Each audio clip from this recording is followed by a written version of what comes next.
The weight of broken dreams' rain drummed against the cracked windows of the small apartment as Jasper Blake hunched over his medical textbooks.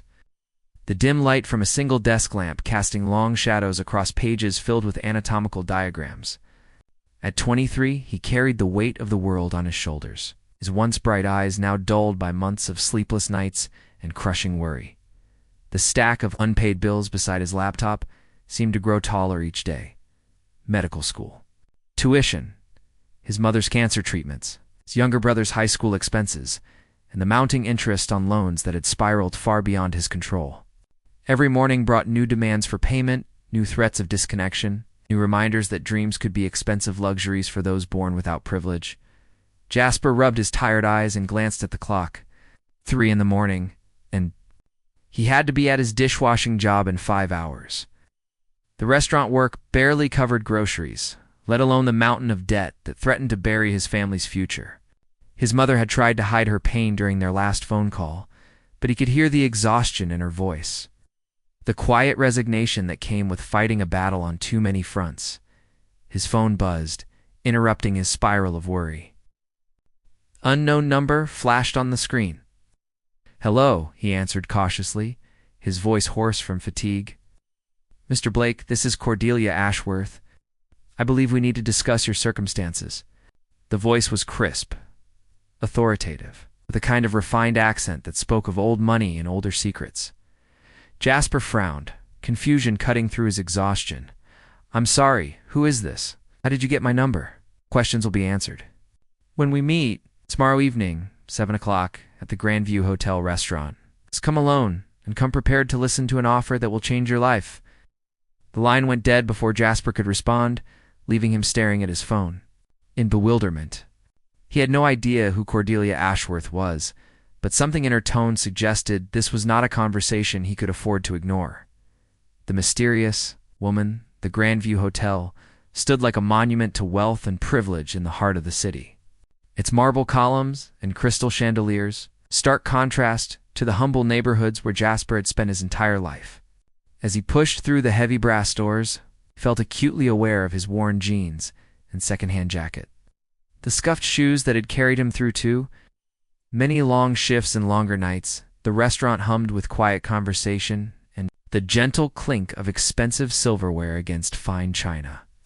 Jasper's eyes swept the room until they found her, sitting alone at a corner table with the poise of someone accustomed to commanding attention without demanding it.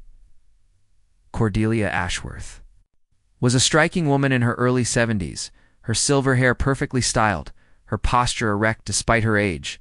She wore a navy blue dress that probably cost more than Jasper's monthly rent, and her jewelry caught the light with the subtle gleam of real diamonds. But it was her eyes that captured his attention, sharp and intelligent, studying him with the intensity of someone solving a complex puzzle. "Mr. Blake," she said as he approached, gesturing to the chair across from her. "Please, sit. I've taken the liberty of ordering wine." Jasper settled into the plush chair, feeling like an imposter in this world of quiet luxury. "Mrs. Ashworth, I have to admit, I'm completely confused about why I'm here. I don't even know how you know who I am." A small smile played at the corners of her mouth. "I make it my business to know things, Mr. Blake. Your academic record, your family situation, your financial difficulties, all quite impressive and quite desperate, respectively." Heat rose in Jasper's cheeks. "Look, I don't know what this is about, but if you're here to offer me some kind of loan or charity, I'm not interested." "This is neither loan nor charity," Cordelia said, taking a delicate sip of her wine. "This is a business proposition of sorts, though I suspect you'll find it rather unconventional." She leaned forward slightly, her gaze never leaving his face.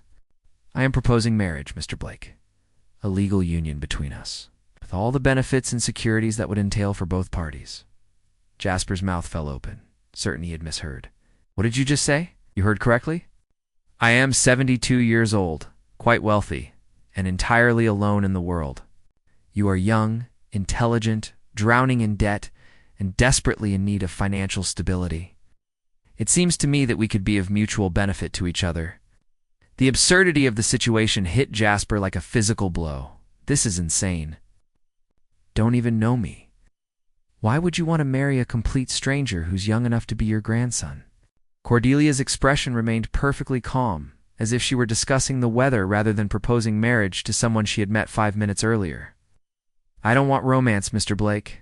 I have no interest in your affections or your companionship, beyond what appearances require. What I want is security, legitimacy, and someone to ensure my affairs are properly managed when I am no longer able to do so myself." She paused, allowing her words to sink in. "In return, you would receive immediate relief from all your financial burdens. Your mother's medical bills, your student loans, your family's mortgage, all of it would be resolved. You would have access to the best medical schools, the finest opportunities, a future without the constant weight of financial stress." The devil's bargain. Jasper sat in stunned silence, his mind reeling as he tried to process what he was hearing. The offer was beyond anything he could have imagined, beyond his wildest dreams or darkest nightmares. Financial freedom for his family, security for his mother's treatment, a chance at the medical career he had almost given up hope of achieving. But the price was his life, his freedom, his chance at finding real love and building a family of his own. "This is crazy," he said finally, his voice barely above a whisper. "People don't just marry strangers for money. This isn't the 19th century. People do many things for money, Mr. Blake, and they always have. The only difference is that I'm being honest about the transaction." Cordelia signaled the waiter for another glass of wine. "I'm not asking you to love me or pretend this is some romantic fairy tale. I'm offering you a contract, plain and simple." "But why me?" Jasper asked, desperation creeping into his voice. "There must be hundreds of men who would take this deal. Why seek out someone you've never met?" Something flickered in Cordelia's eyes, a shadow of emotion quickly suppressed. "Let's say I have my reasons for choosing you specifically, reasons that will become clear in time." She reached into her purse and withdrew a thick manila envelope, placing it on the table between them. "This contains the details of my offer, including the prenuptial agreement and the immediate financial arrangements. Take it home, read it carefully, and consider what it could mean for your future." Jasper stared at the envelope as if it might explode. "How long do I have to decide?" 3 days, Cordelia said, rising from her chair with fluid grace. "After that, the offer expires, and you'll never see me again." She moved toward the exit, then paused and looked back at him. "One more thing, Mr. Blake. This arrangement would require absolute discretion and complete loyalty. If you accept, there will be no room for second thoughts or betrayals. I trust you understand the gravity of that commitment." With that, she was gone, leaving Jasper alone at the table with the envelope and the lingering scent of her expensive perfume. He sat there for nearly an hour, staring at the sealed packet that contained either his salvation or his doom. Unable to decide which it might be, the impossible choice, the walk back to his apartment, felt endless. The envelope burning like a live coal in his jacket pocket. Jasper's mind churned with questions and possibilities, each more overwhelming than the last.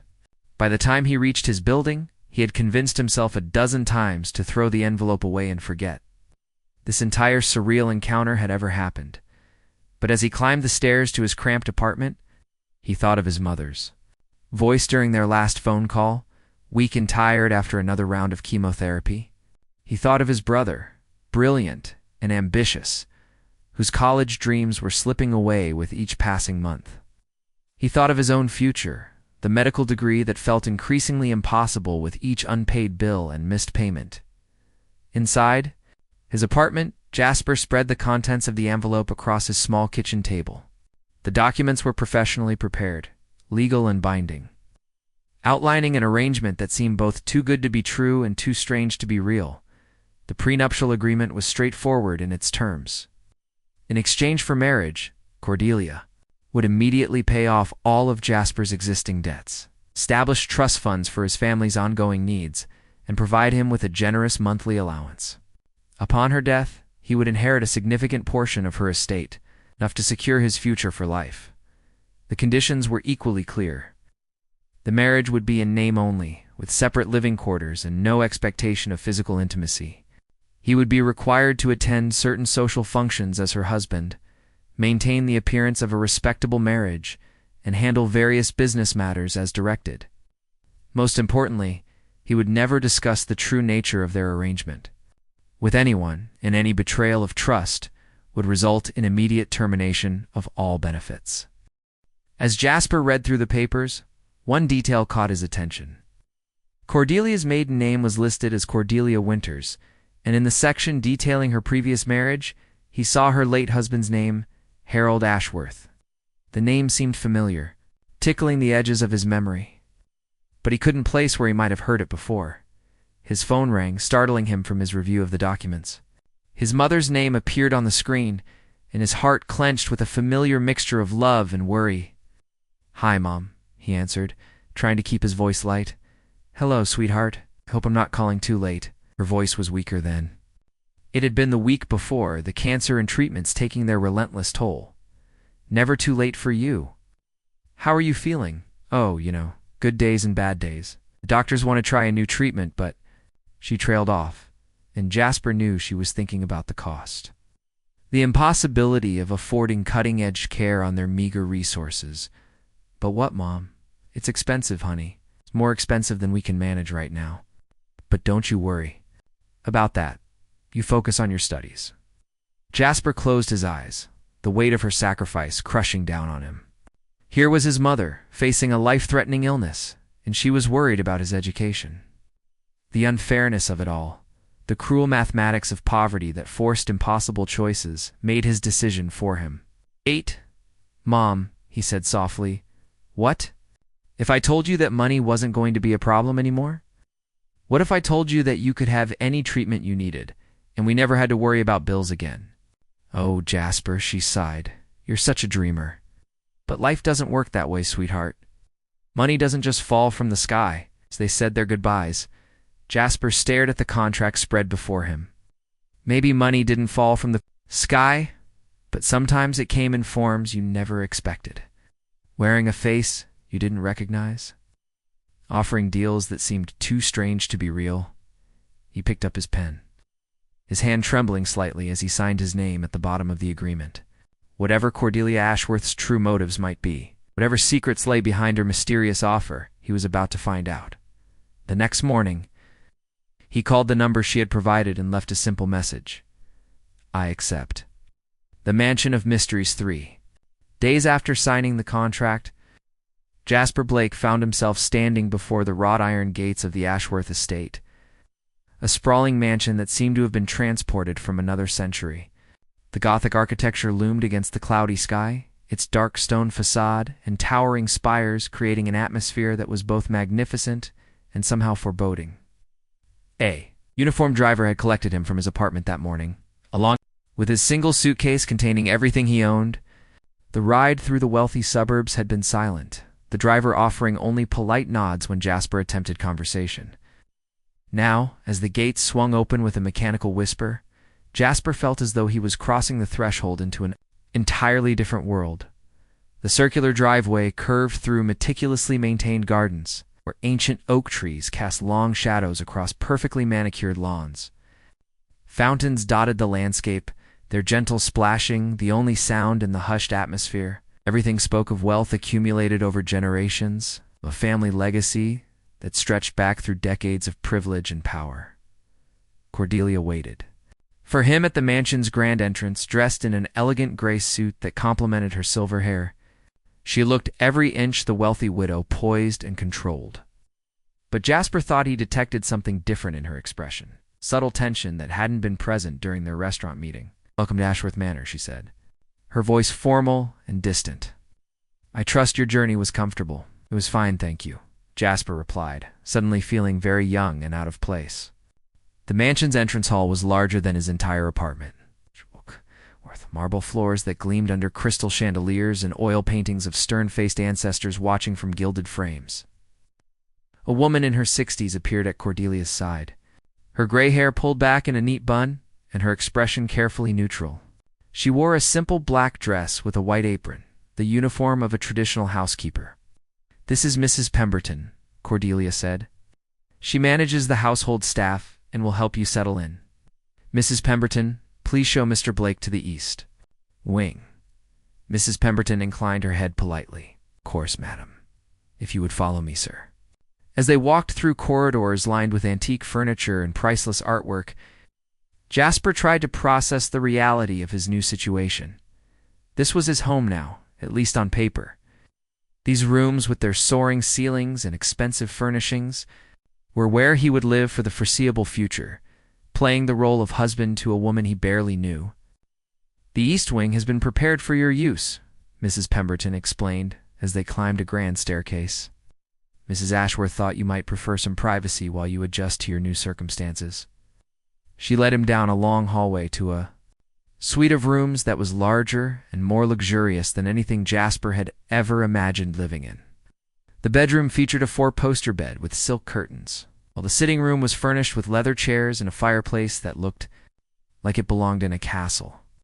French doors opened onto a private balcony overlooking the gardens. "Dinner is served at 7, Mrs. Pemberton said, setting his suitcase on a bench at the foot of the bed. "Mrs. Ashworth prefers to dress for dinner, so you'll find appropriate clothing in the wardrobe. If you need anything else, please don't hesitate to ask." After she left, Jasper explored his new quarters in amazement. The wardrobe was indeed stocked with expensive suits in his exact size, along with dress shirts, ties, and leather shoes that probably cost more than he used to make in a month. Everything fit perfectly, as if it had been tailored specifically for him as he changed into dinner clothes. Jasper wondered how Cordelia had known his measurements, how she had managed to arrange all of this so quickly. The level of preparation suggested that his acceptance of her proposal had never really been in doubt, that she had been planning this arrangement far longer than she had let on. The other table revelations, the dining room, was a study in old world elegance. With a mahogany table that could seat 20 people and walls lined with portraits of previous generations of Ashworths, Cordelia sat at the head of the table, having changed into a midnight blue evening gown that seemed to transform her. From a businesswoman into something approaching royalty, Jasper took his place at her right hand, feeling awkward in his new formal wear but grateful for the expensive clothes that helped him blend into this rarefied atmosphere. A staff of silent servants brought course after course of expertly prepared food, each dish presented with the kind of attention to detail that spoke of a kitchen run by professionals. "Tell me about your family," Cordelia said as they began the soup course, her tone conversational but somehow calculating. "Your mother's illness, your brother's aspirations. I'd like to understand what motivates you." Jasper hesitated, unsure how much personal information he wanted to share with this woman who was still essentially a stranger. But the memory of his mother's weak voice and his brother's disappointed dreams made him decide on honesty. "My mother is fighting breast cancer," he said quietly. "She's been battling it for 2 years now, and the treatments are getting more expensive and more aggressive. My brother David is 17, brilliant with computers, but he's probably going to have to skip college because we can't afford it. And your father?" Something in Cordelia's tone made Jasper look up sharply. There was an intensity in her eyes that hadn't been there moments before, a focused attention that seemed almost predatory. "He died when I was 15, Jasper said carefully. "Car accident. He was a businessman, worked in real estate development." "Why do you ask?" "Just curious about your background," Cordelia replied, but Jasper sensed there was more to her interest than simple curiosity. "What was his name?" "Thomas Blake. He had a small company, Blake Development. Nothing major, just local projects." Jasper paused, studying Cordelia's face for any sign of recognition. "Did you know him?" "The name sounds familiar," she said dismissively, but Jasper caught the slight tightening around her eyes. Business circles in this city can be quite small. The rest of dinner passed in polite conversation about neutral topics, but Jasper couldn't shake the feeling that something significant had passed between them when he mentioned his father's name. Cordelia's questions had felt less like small talk and more like an interrogation, as if she were confirming information she already possessed. After dinner, as servants cleared the table with quiet efficiency, Cordelia excused herself for the evening. "I'm sure you'll want to rest after such a significant day," she said. "Tomorrow we'll discuss your role here in more detail." Alone in his luxurious suite, Jasper found himself unable to sleep despite the comfortable bed and expensive linens. Something about Cordelia's reaction to his father's name nagged at him, a puzzle piece that didn't quite fit. He'd been honest about his family's circumstances, but he was beginning to suspect that Cordelia had not been equally forthcoming. About her own motivations, the locked room discovery unable to rest, Jasper decided to explore the mansion, telling himself he was simply getting familiar with his new home. The corridors were dimly lit by antique sconces, creating pools of warm light separated by stretches of shadow. His footsteps echoed softly on the marble floors as he wandered. Through rooms filled with the accumulated treasures of generations, the library was particularly impressive. With floor-to-ceiling shelves containing thousands of volumes, many of them looking like rare first editions. A massive desk dominated one corner of the room, its leather surface covered with neat stacks of papers and an ornate silver letter opener. This was clearly Cordelia's private office, the nerve center from which she managed her considerable wealth. As Jasper admired the impressive collection of books, he noticed something odd about one section of the shelving. Where the other bookcases were flush against the wall, this particular section seemed to jut out slightly as if there was something behind it. Curious, he ran his hands along the shelves until he found what felt like a hidden catch. With a soft click, the bookcase swung inward, revealing a narrow corridor lined with old stones. Heart pounding with excitement and fear, Jasper retrieved a flashlight from the desk and stepped into the hidden passage. The corridor led to a small, windowless room that felt like a shrine to obsession. The walls were covered with photographs, newspaper clippings, and documents, all connected by red string in a complex web of relationships and timelines. At the center of it all was a large photograph of a man Jasper recognized with shock his father. Thomas Blake, looking young and confident in what appeared to be a business. Promotional photos around his father's image were dozens of other photos and documents, creating a detailed map of his business dealings, his associates, and his family. There were pictures of Jasper himself, taken from a distance with a telephoto lens, showing him walking to class, working at the restaurant, visiting his mother in the hospital. The surveillance had clearly been going on for months, possibly years. But it was the documents on the far wall that made Jasper's blood run cold. Contracts, legal filings, and newspaper articles told the story of a business partnership that had gone horribly wrong. His father's signature appeared on several documents alongside another name, Harold Ashworth, Cordelia's late husband. According to the papers, Thomas Blake and Harold Ashworth had been partners in a major real estate development project 15 years earlier. The venture had involved the construction of a luxury hotel complex, Blake providing the local expertise and Ashworth supplying the majority of the funding. But something had gone wrong. The project had collapsed, and the financial fallout had been devastating. Jasper read through the documents with growing horror, piecing together a story of betrayal, fraud, and ruined lives. His father had apparently disappeared with a significant portion of the investment funds, leaving Harold Ashworth financially ruined and facing criminal charges for his role in the failed project. The stress and scandal had contributed to Harold's death from a heart attack just months after the collapse. A soft footstep behind him made Jasper spin around, his heart hammering against his ribs. Cordelia stood in the doorway of the secret room, her face calm, but her eyes blazing with an intensity that made him take a step backward. "I was wondering when you would find this room," she said quietly, stepping into the space with the measured pace of a predator approaching its prey. "I must say you're very much like your father, curious, determined, unable to leave well enough alone. What is this place?" Jasper demanded, his voice shakier than he would have liked. "Why do you have all these pictures of my family, Cordelia?" Moved to stand beside the photograph of Thomas Blake, her hand reaching out to touch the image with something that might have been tenderness or might have been hatred. "This is where I've been planning my revenge for the past 15 years, she said simply. "Your father destroyed my life, my husband, everything I held dear. He took our money and disappeared, leaving Harold to face the consequences alone. My husband died believing he was a failure, a criminal, when the real criminal was your father." Jasper felt the room spinning around him, the full scope of Cordelia's deception finally becoming clear. "So this whole marriage thing, it's all about getting back at my father. But he's dead. He's been dead for 8 years. Yes, he's dead, Cordelia agreed, her voice carrying a note of profound satisfaction. He died in that car accident before. I could make him pay for what he did. But his son is very much alive, and his son can suffer in ways his father never did. The pieces of the puzzle finally clicked into place for Jasper. The mysterious proposal, the specific choice of him as a target, the careful preparation of his rooms and clothing. None of it had been about mutual benefit or business arrangements. It had all been an elaborate trap, designed to ensnare him in a web of revenge that had been years in the making.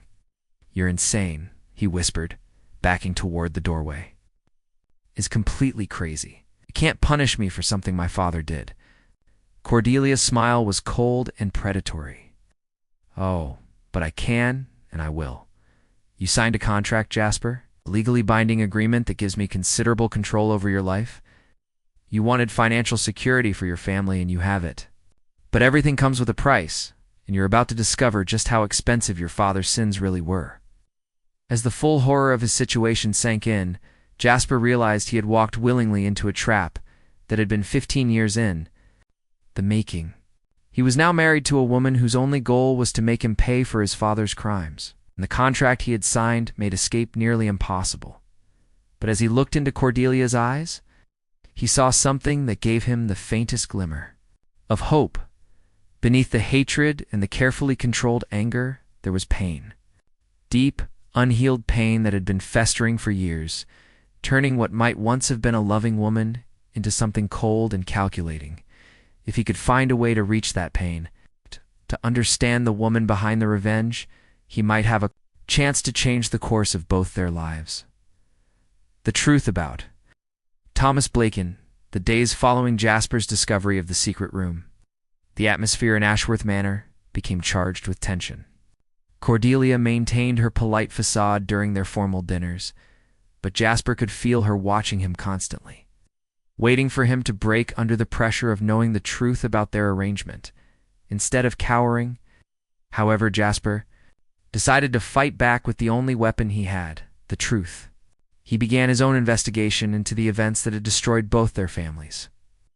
Determined to understand exactly what had happened between his father and Harold Ashworth. Using the mansion's extensive library and Cordelia's own computer. When she was away on business, Jasper pieced together a more complete picture of the failed hotel project. What he discovered was more complex than the simple story of betrayal that Cordelia's revenge room had suggested.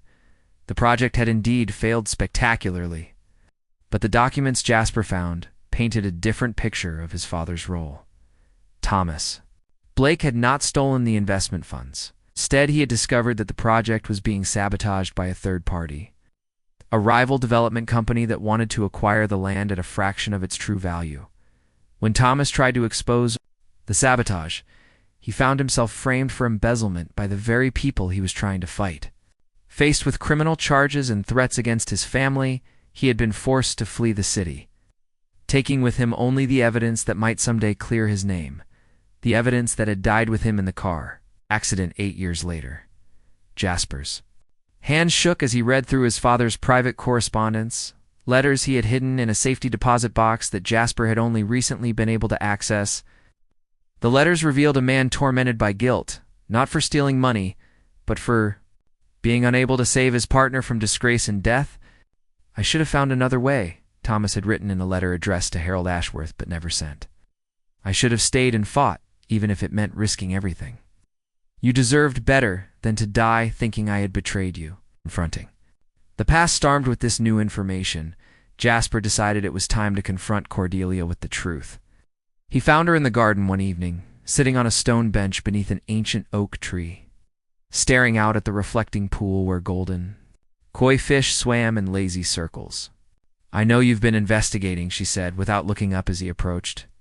"Mrs. Pemberton mentioned that you've been spending a great deal of time in the library." Jasper sat down beside her, close enough to smell her subtle perfume, but careful to maintain some distance. "I found the letters, Cordelia, the ones my father wrote but never sent. He didn't betray Harold. He was trying to save him." For a long moment, Cordelia said nothing. When she finally spoke, her voice was barely above a whisper. "I don't believe you." It was set up by Meridian Corporation, Jasper continued, pulling out photocopies of the letters and documents he had found.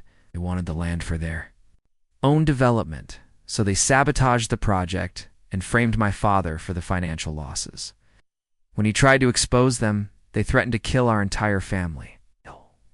Cordelia finally turned to look at him, her eyes bright with unshed tears. If that's true, then why didn't he contact us? Why didn't he try to clear Harold's name? Because they were watching him constantly, Jasper explained gently.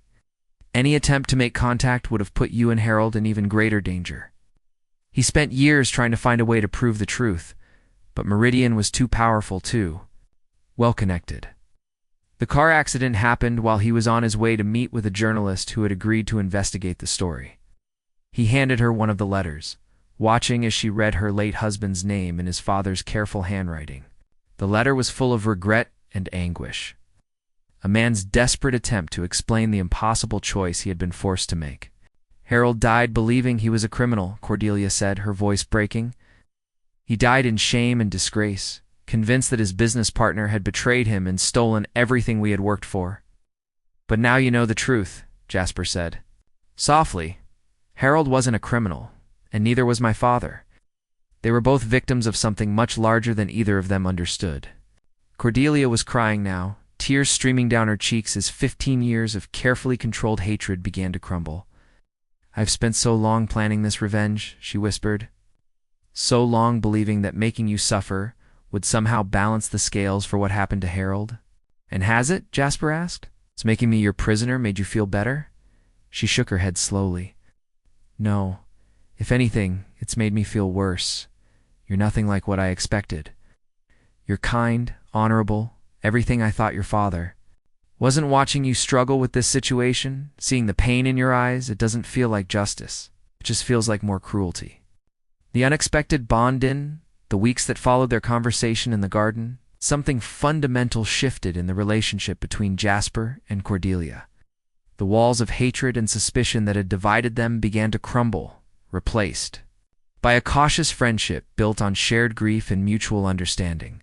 Cordelia began to share stories about Harold, painting a picture of a gentle, idealistic man who had believed passionately in using business to improve people's lives. Hotel project had been his dream, a luxury resort that would create jobs and revitalize a struggling neighborhood. He was so excited about it, Cordelia remembered as they walked through the mansion's portrait gallery, stopping before a painting of Harold in his younger years. He spent months planning every detail from the architecture to the local hiring. Policies. He wanted it to be something the community could be proud of. Jasper, in turn, shared his own memories of his father. The bedtime stories about building homes for families, the emphasis on honest work and treating people fairly. He always said that a man's worth wasn't measured by how much money he made, but by how many lives he improved along the way.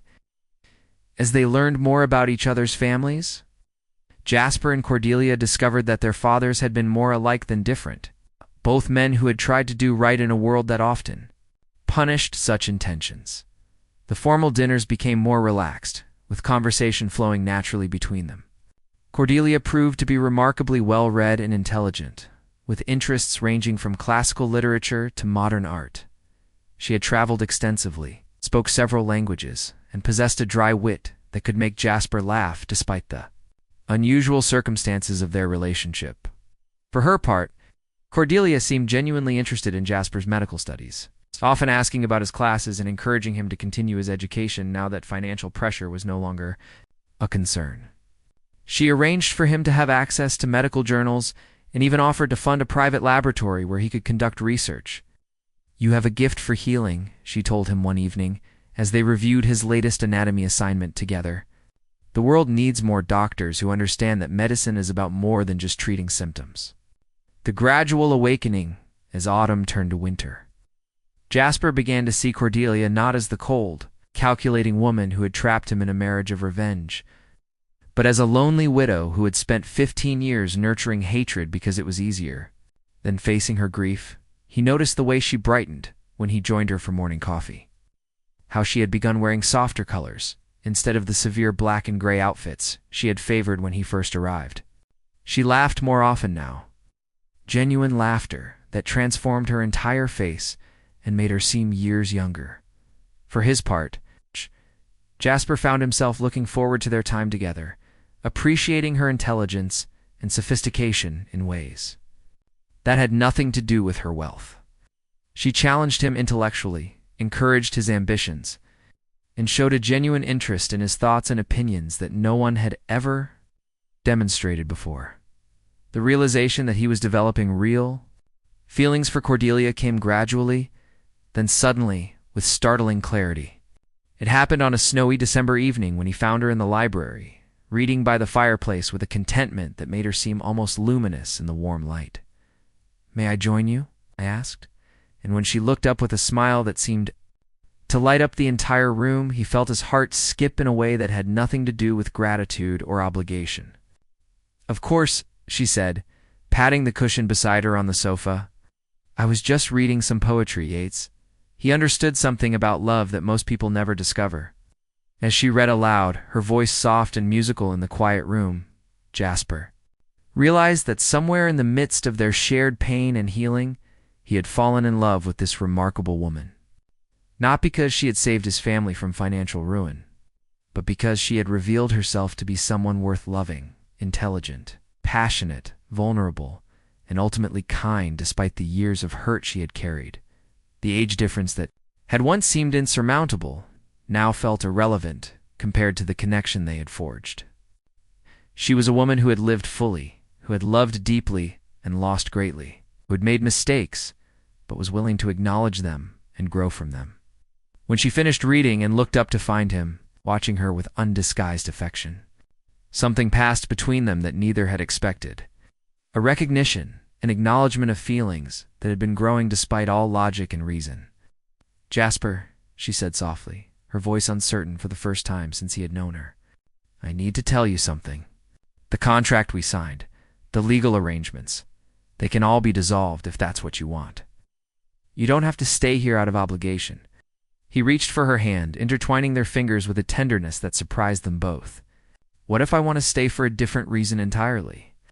Her eyes widened, hope and disbelief warring in their depths. "What reason?" "Because I love you," he said simply. "Not as a business arrangement or out of gratitude, but because you're the most extraordinary woman I've ever met. Because you challenge me and inspire me and make me want to be better than I ever thought I could be." The kiss they shared was tentative at first, then deeper, as years of loneliness and hurt began to heal in the warmth of unexpected love. Outside, snow continued to fall on the gardens of Ashworth Manor, covering the past in pristine white and promising new beginnings for two hearts that had found each other in the most unlikely of circumstances. The choice of Love Spring arrived early that year, bringing with it a sense of renewal and possibility that seemed to infuse every corner of the mansion. Jasper and Cordelia had spent the winter months discovering each other as lovers and partners, their relationship deepening into something beautiful and genuine that neither had thought possible. The legal complications of their unusual arrangement had been resolved through careful negotiations with lawyers who specialized in discretion. What had begun as a contract of revenge had been transformed into a real marriage built on love, respect, and shared dreams for the future. Jasper's mother had met Cordelia during a spring visit. Despite the unconventional circumstances of their romance, she had quickly recognized the love between them. "Age is just a number," she had told Jasper privately. "What matters is that you've found someone who sees your worth and encourages your best self." David, Jasper's younger brother, had been accepted to 3 prestigious universities, his future bright with possibilities that had once seemed impossible. The family's financial struggles were behind them, but more importantly, they were together and healthy and happy. On a warm evening in May, as they sat together on the terrace overlooking the gardens where they had first begun to understand each other, Cordelia took Jasper's hand and smiled with a contentment that made her radiant. "Do you ever regret it?" she asked. "At the way we began, the strangeness of how we found each other?" Jasper considered the question seriously, thinking about the desperate young man who had signed a contract with a stranger nearly a year earlier. That person seemed like someone from another lifetime, someone who had never known the depth of love that was possible between two people who truly understood each other. No, he said finally. I think everything happened exactly as it was meant. 2. Our father's story ended in tragedy, but our story gets to have a different ending. We get to choose love over revenge, hope over hatred. Cordelia leaned against him, her head resting on his shoulder, as they watched the sunset paint the sky in shades of gold and pink. I love you, Jasper Blake, she said softly. It's not because of what you represent or what you can do for me, but because of who you are.